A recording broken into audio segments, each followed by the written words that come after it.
हंस चारुर्दनम देवकी परमानंदम कृष्णं वंदे जगद्गुरुम। भक्तिमती मीराबाई के चरणों में दंडवत प्रणाम। इस पुस्तक की लेखिका सौभाग्यवती कोरी राणावत जी के चरणों में प्रणाम।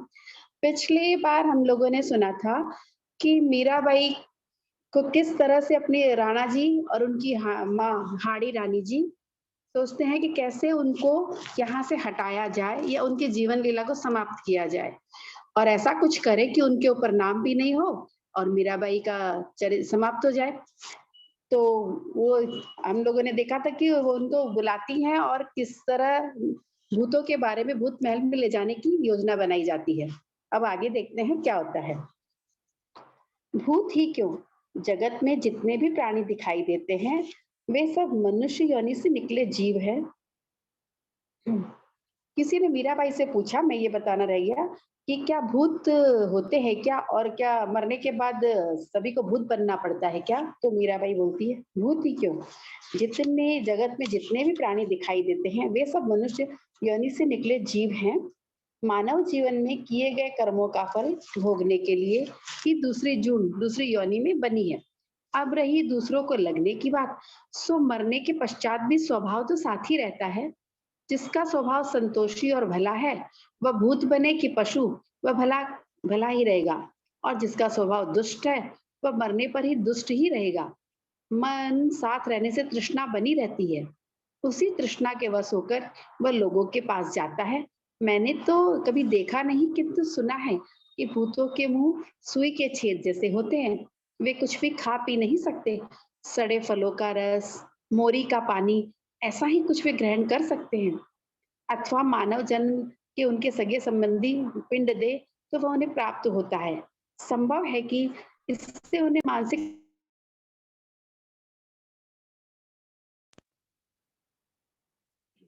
इसी कारण किसी की देह को माध्यम बनाकर उसके मिस से खाते पीते और पहनते हो। तभी भूत महल की ओर कोई नहीं जाता। जो भी जाता है वह या तो बीमार हो जाता है या मर जाता है। हाड़ी रानी जी ने कहा, भगवान के नाम से भूत पास नहीं आते हुकुम।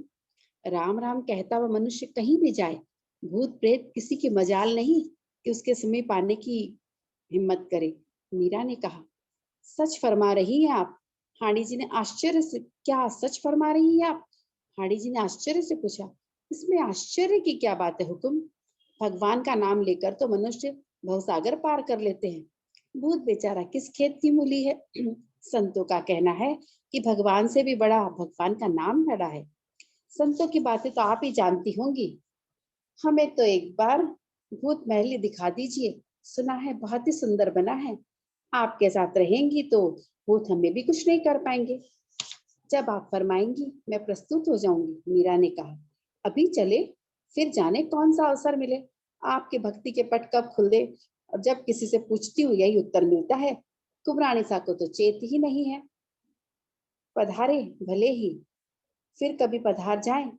आज आज ही क्या है भूत महल में देखने जैसा?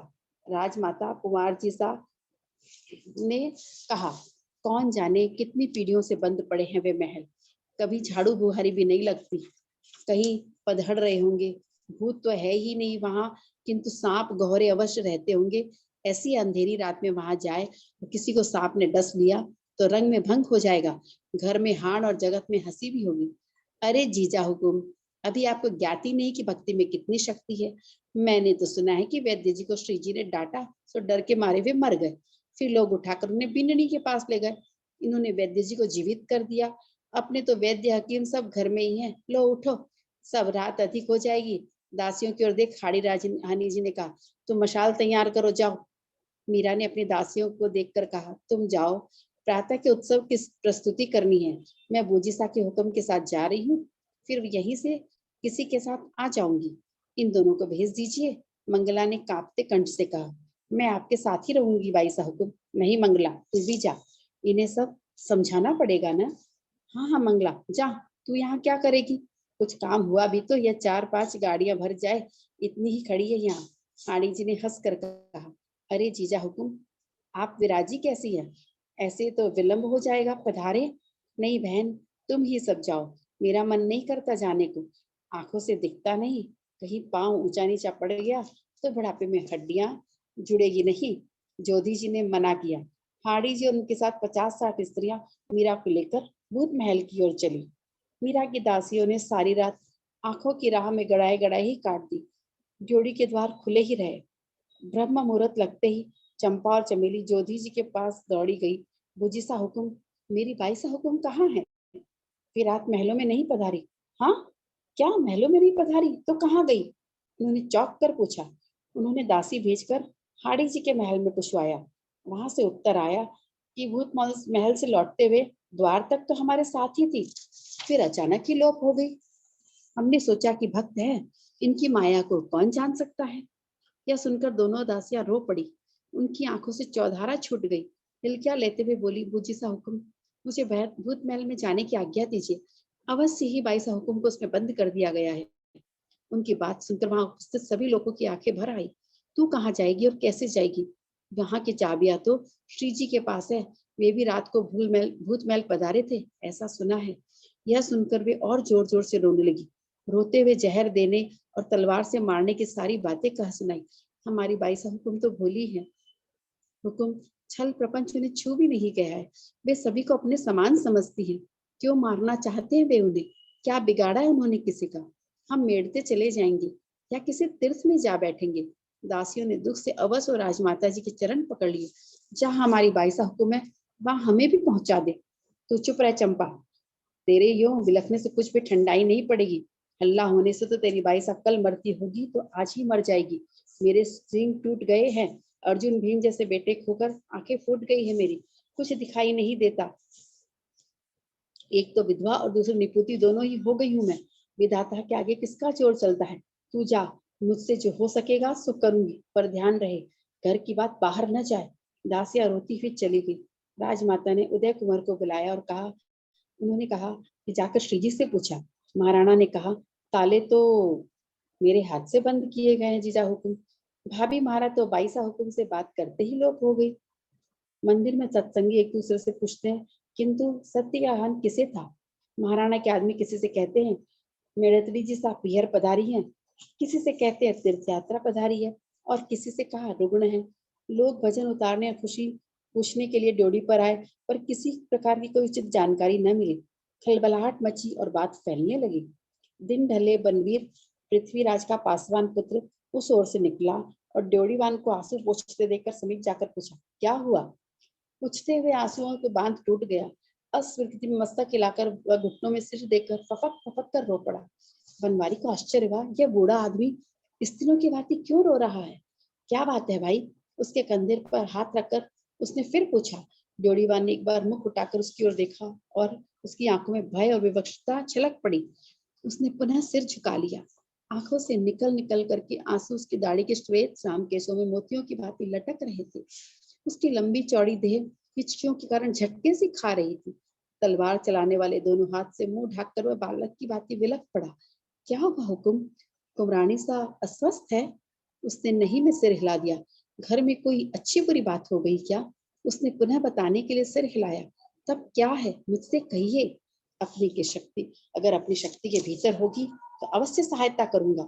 हम लुट गए, हमारा आसरा लुट गया। हमारी बाई साहब महल में नहीं है। डोकरा फिर रो पड़ा, महल में नहीं है? महल में नहीं है तो कहाँ पधारी? कितने दिन हुए? बनवारी ने पूछा। आज 4 दिन हो गए हैं। एक दिन सांझ के समय राजमाता जी से मिलने पधारी और वापस ही नहीं लौटी। तुम लोगों ने जानकारी नहीं ली? सब कुछ कर लिया। हमारी शक्ति ही कितनी है। कोई कहता है कि वे लोप हो गई, कोई कहता है कि हमें तो कुछ मालूम ही नहीं। कोई भी सच्ची बात नहीं बताता। सब श्रीजी से डरते हैं। आज 4 दिनों से यहाँ रसोई बंद है। सबको आटा सामान तौल कर दिया जा रहा है। कौन जाने बाई साहब तुम जीवित है कि नहीं। वह उन्हें रोने लगा। तुम धैर्य रखो, तुम्हारी बाई सच जीवित है या नहीं यह तो एकलिंगनाथ के हाथ की बात है, किंतु वे कहाँ है यह जानकारी मैं अवश्य लूंगा। बनवारी ने राजमाता जोधी जी के महल की ओर पद बढ़ाए। वहां पूछताछ करके घोड़ा सांझ ढलते ढलते सलूम्बर के पथ पर दौड़ पड़ा। दूसरे दिन मीरा के महल में सलूम्बर बाबा जी रावत जी चंपा के सम्मुख बैठे कुमरानी साहब मेड़त जी के विषय में पूछ रहे थे। दूसरी दासियां भी घूंघट किए हुए चंपा मंगला के पास झुंड बनाकर बैठी थी। वापस लौटने को तो बाई साहब ने ही फरमाया हुकुम। मेरी तनिक भी इच्छा नहीं थी लौटने की, किंतु स्वामिनी जी की आज्ञा कैसे फेर दूं? यही सोचकर बहुत भारी मन से हम ये सब यहाँ आई। बाई साहब को भूत महल के ही किसी कक्ष में बंद कर दिया गया है। चंपा रो पड़ी। दूसरे भी सब घूंघट में आंसू पहुंच रही थी। आज 5-6 दिन हो गए उनका जल और जीवन। उन्होंने कभी किसी का बुरा नहीं सोचा। दूसरों के अपराध हंसकर टाल देती है। खंग लेकर सिर काटने आए उन्हें भी हंसकर विदा किया।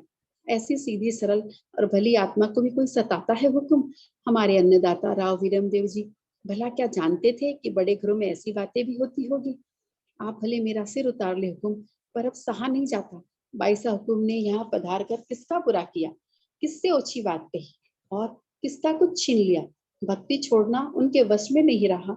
2-2 4-4 दिन तक उन्हें चेत ही नहीं रहता। भगवान के अतिरिक्त उन्हें कुछ सोचता ही नहीं। मनुष्य का भला बुरा सोचने का समय ही कहाँ है उनके पास? यह बात पहले भी छिपी हुई तो नहीं थी। इस घर की बाई सा हुकुम गिरजा जी उस घर की बहू है। उन्होंने ये बात श्री जी से अर्ज कर दी थी। जान समझकर ही श्री जी ने यह संबंध स्वीकार किया। अब भक्ति छुड़ाने के लिए इतना अत्याचार क्यों? क्षमा करे हुजूर, छोटे मुंह बड़ी बात हर्ज कर रही हूँ, किंतु इसमें तनिक भी छूट नहीं है। चित्तौड़ के भाग्य से ऐसा संयोग बना था, एक साथ सबका उद्धार हो जाता, पर ऐसा दुर्भाग्य जागा कि कहा नहीं जाता। दूर दूर से लोग सुन सुन करके दौड़ आते हैं और यहाँ आंखों देखी बात का भी इन्हें विश्वास नहीं होता। आप किसी प्रकार बाई साहब को छुड़वा दीजिए, हम मेड़ते चले जाएंगे। क्यों मेड़ते क्यों? यहीं रहो। सिसोदिया यहाँ लाए हैं तो जीवन भर के लिए है, आधी आयु के लिए नहीं।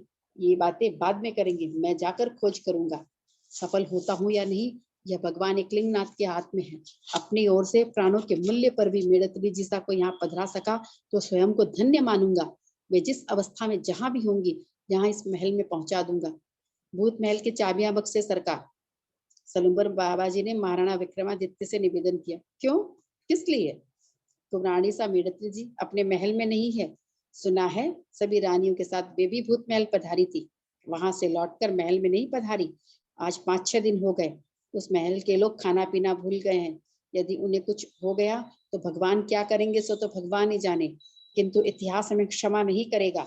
एक बार भूत महल में देख लिया जाए, कहीं भूल से उसी किसी के कक्ष में न रह गई हूँ। सुना है 1 दिन पूर्व भूत महल के पिछवाड़े से होकर एक गायरी अपनी खोई हुई भेड़ ढूंढने निकला तो उसे भूत महल से गीत के स्वर सुनाई दिए। भाभी मारा महलों में नहीं है, यह बात तो मुझे किसी ने बताई ही नहीं। और कहीं आपको इतनी दूर से अर्ज करके दौड़ कर आया है। कौन आया है कौन नहीं आया, यह विवाद कुछ समय पश्चात भी हो सकता है सरकार। आपके सामने छोटी मोटी बात निवेदन करने की छाती ही किसकी है?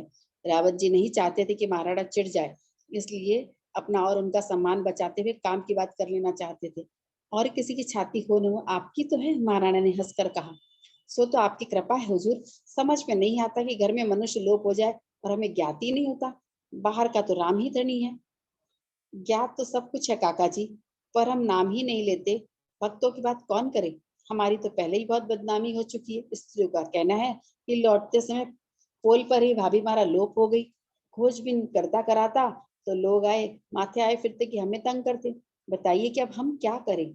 ज्ञात क्यों न होगा, सुना है सरकार स्वयं पधारे थे वहां। जो भी होगा सरकार की नजरों से गुजर कर ही हुआ होगा। चाबियां बख्शे तो एक बार जांच कर ले।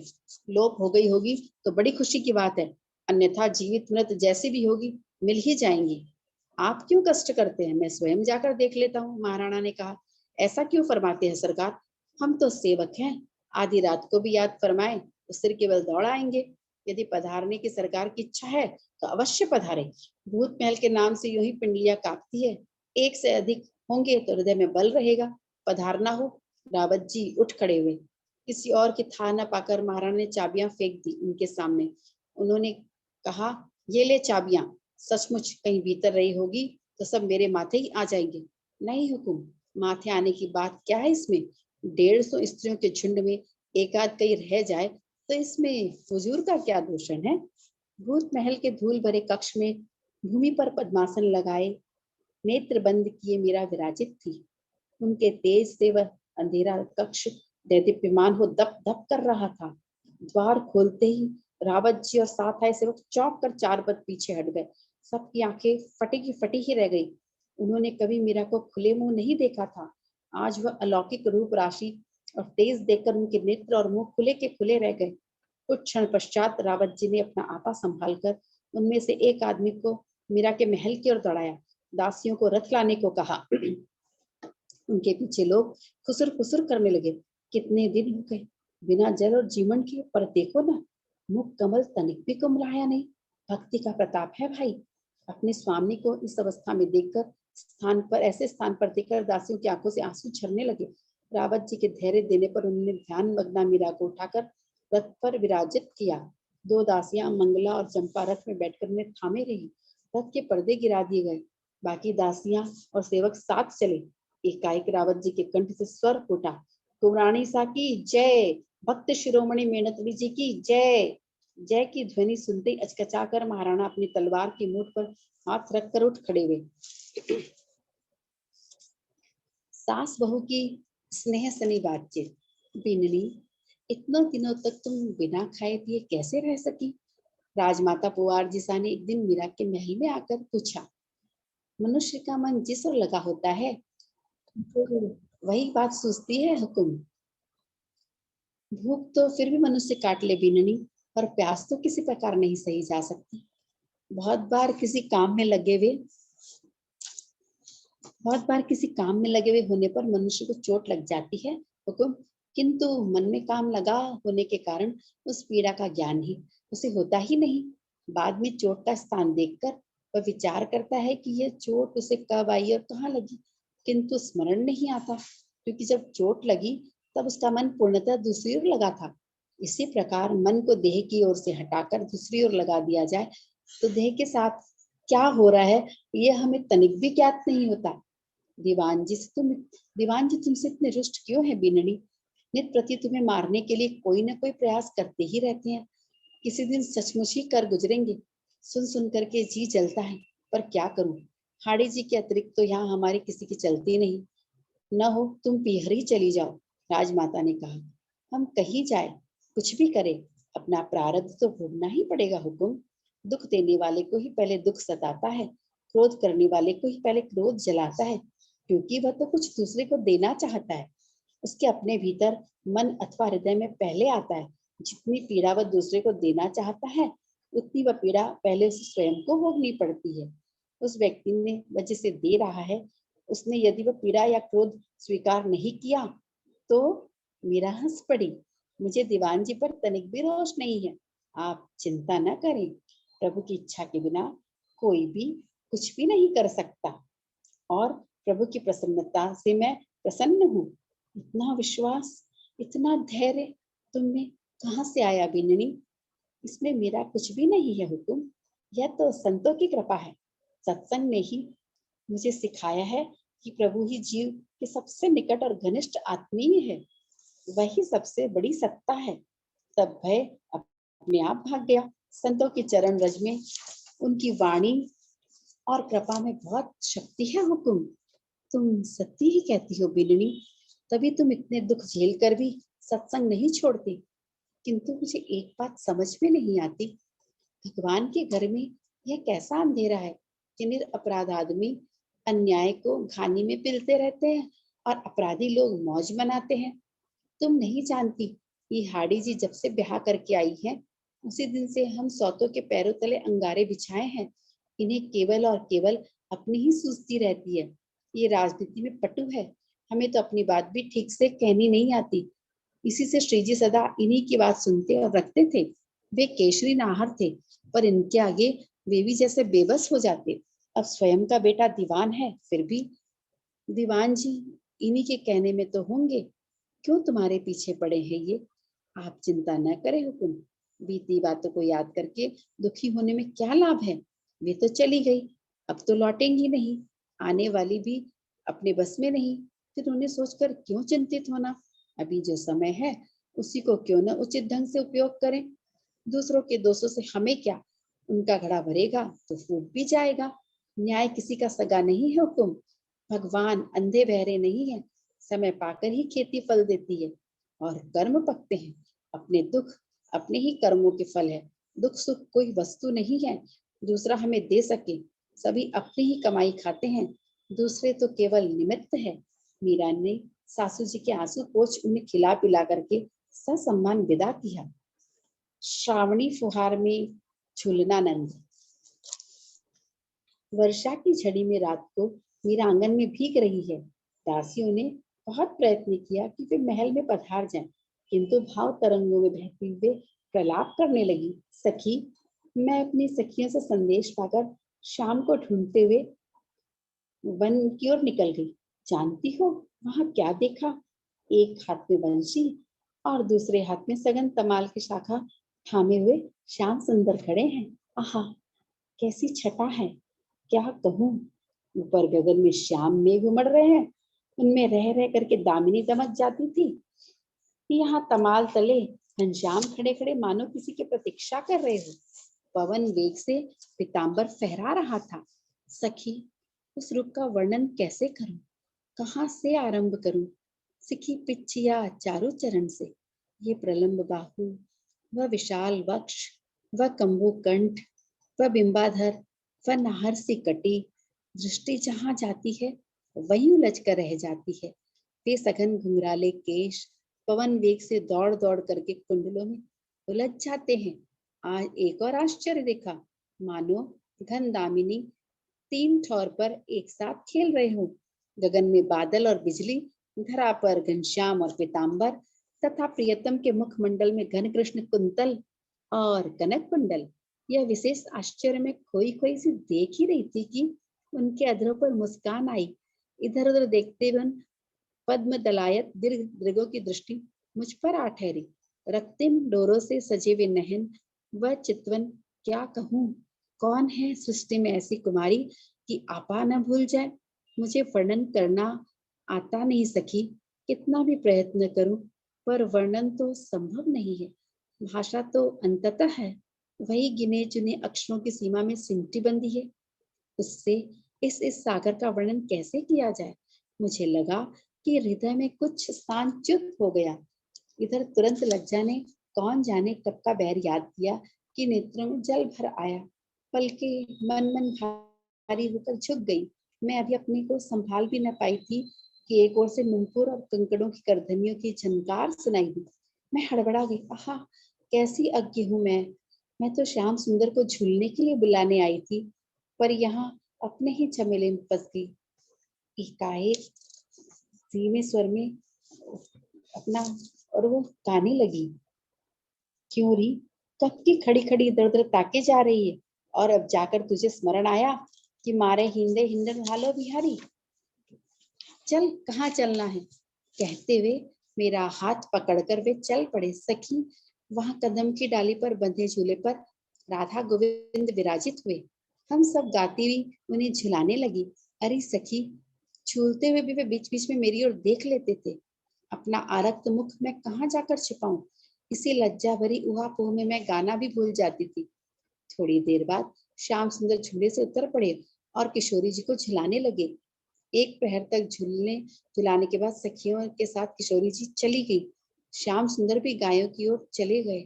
तब मैं झुरमुट में से निकलकर और झूले पर बैठकर धीरे धीरे झूलने लगी। नयन मन झूलन लीला की पुनरावृत्ति करने में लगे थे। कितना समय हुआ मुझे ध्यान ही न रहा, पर किसी ने मेरी आंखें मूंद ली। मैंने सोचा कोई सखी होगी।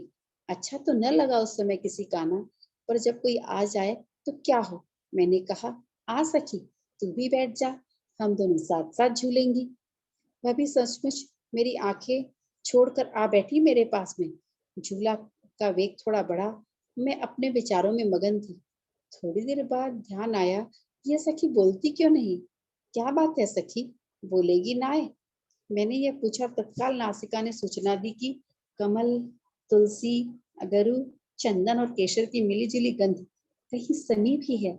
एकदम मुड़ते हुए मैंने कहा, सखी, श्याम सुंदर कहीं समीप की ओर। मैंने हथेली से अपना मुंह दबा लिया, क्योंकि मेरे समीप बैठी सखी नहीं, श्याम सुंदर ही थे। कहा, भयोरी, कब की मोसो सखी सखी कहकर बतराए रही है, अब देखते चुप काहे हो गई। मेरा मुख ही नहीं, कान तक आरक्त हो उठे। चल खड़ी हो, मैं झुलाता हूँ तुझे। वे उठ खड़े हुए झूले पर और मुझे भी हाथ पकड़कर उठा दिया। परस्पर इतने समीप थे कि एक दूसरे को छूते हुए खड़े थे हम। वह देह गंध किससे मत नहीं कर देगी। मेरे हाथ पांव ढीले होने लगे। उन्होंने जो झूला बढ़ाना आरंभ किया तो क्या कहूँ, जैसे चढ़ता तो दिखे वैकुंठ, उतरता व्रजधाम, किंतु देखने को अवकाश ही किसे था सखी। यहाँ अपना ही आपा दिखाई नहीं दे रहा था। लगता था कि पांव अब छूटे, हाथ डोरी को थामे है या डोरी ही हाथ से चिपकी है, कौन जाने। पल के मन भर की भारी झोंकर झुक आई थी। दृश्य जगत का लोप हो गया था। केवल स्पर्श और गंध ही मुझे घेरे थी। मन की स्थिति कहीं नहीं जाती, वह भी था कि नहीं, ज्ञात ही नहीं हो पा रहा था। आवश्यकता भी तो क्या थी। अकस्मात एक पांव छूटा और क्षण भर में धरा पर जा गिरती। किंतु श्याम सुंदर की त्वरा भी उन्हीं के योग्य है। बाई बाह से झूले की डोरी को भीतर से करते हुए हाथ से मुझे थाम लिया। अनजाने ही मेरे हाथ उनकी कटी को घेर कर बंध गए। इसके पश्चात क्या हुआ मैं नहीं जान सकी। जब चेत आया तो देखा श्याम सुंदर की जांग पर सिर धरे पड़ी हूँ। गगन से हल्की फुहार बरस रही है और मोर नाच रहे हैं। शशक कभी मुझे और कभी श्याम सुंदर के पत्तल को अपनी लाल लाल जिब्बा से चाटते हैं। पशुओं का झुंड हमें घेरे है, कदम पर पक्षी लदे हैं। क्योरी, यह अचेत होने का रोग तुझे कब से लगा? ऐसे रोग को पालकर झूला झूलने लगी है। कहीं गिरती तो मेरे ही माथे आती ना। आज सांझ को चलकर तेरी मैया से कहूंगा इसे घर के बाहर ना आने दो। अचेत होकर कहीं यमुना में जा पड़ी तो जय जय सीताराम हो जाएगा। वे खुलकर हंस पड़े। उन्होंने मुझे उठाकर बिठा दिया और पूछा, अब कैसा है जी तेरा? पर कहीं चल न दे, इस आशंका से मैं कुछ नहीं कह पाई। हाँ कहूँ कि ना, मैं यही सोच रही थी कि श्यामजू न जाने कहाँ चले गए। हाय, मैं कुछ बात भी नहीं कर पाई। नयन प्यासे ही रह गए। सुधा सरोवर लुप्त हो गया। दासियां स्वामी को इस प्रकार भीतर ले गई, किंतु भाव समुद्र की उताल तरंगे थमती ही न थी। मुझे भूल गए नाथ, आपने तो वचन दिया था ना कि शीघ्र ही आऊंगा। अपना वह वचन क्यों भूल गए निर्मोही? तुम्हारे बिना कैसे जिया जाए सखियों? श्याम सुंदर कितने कठोर हो गए हैं।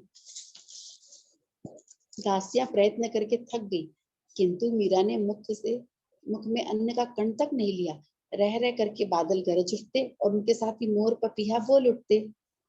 इधर न इनकी आंखों से बरसती झड़ी थमती थी, न गगन से बादलों की झड़ी। उसी समय कड़कड़ाहट करती बिजली चमकी और बादल भयंकर रूप से गर्जन कर उठे। मीरा भयभीत हो किन्हीं बाहों की शरण ढूंढने लगी। बादल देख हो श्याम, बादल देख डरी, काली पीली घटा उमड़ी, बरस्यो एक घड़ी, जित जो तित पानी पानी, हुई भौम हरी, जाका पिय परदेस बसत है, भीजे बाहर खरी, मीरा के प्रभु हरि अविनाशी, की जो प्रीत खरी, है तो बादल देख डरी, डरी हो बादल देख डरी। मीरा विचारों की धारा पलटी। वे पुनः बरसाना के बाग में पहुंचकर झूलन लीला देखने लगी। बरसती बरखा में राधा बिहारी के खेल को मुग्ध मन से निहार रही थी।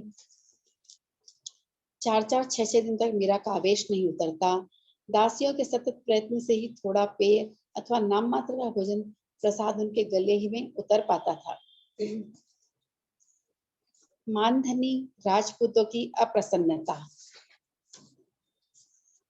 कल अब हम देखेंगे सुनेंगे कि जो राजपूत हैं वो किस तरह चित्त उनकी वो अप्रसन्न है राणा जी से, और राणा जी को क्या और वो क्या क्या करेंगे ये भी देखेंगे, और राणा जी अब मीराबाई के लिए क्या मुश्किलें पैदा करते हैं वो भी कल सुनेंगे हम। इसी के साथ आज का सत्र समाप्त करती हूँ। जय श्री कृष्णा। आनंद है आनंद में रहे, कल क्या हुआ कल क्या होगा इसकी चिंता न करें, आनंद है आनंद है आनंद में रहें। कल क्या हुआ कल क्या होगा इसकी चिंता न करें। सियावर रामचंद्र जी की जय, मोर मुकुट बंसी वाले की जय हो, भक्तिमती मीरा बाई की जय हो, सौभाग्यवती कुंवरी राणावत जी को दंडवत प्रणाम। नारायण नारायण नारायण नारायण।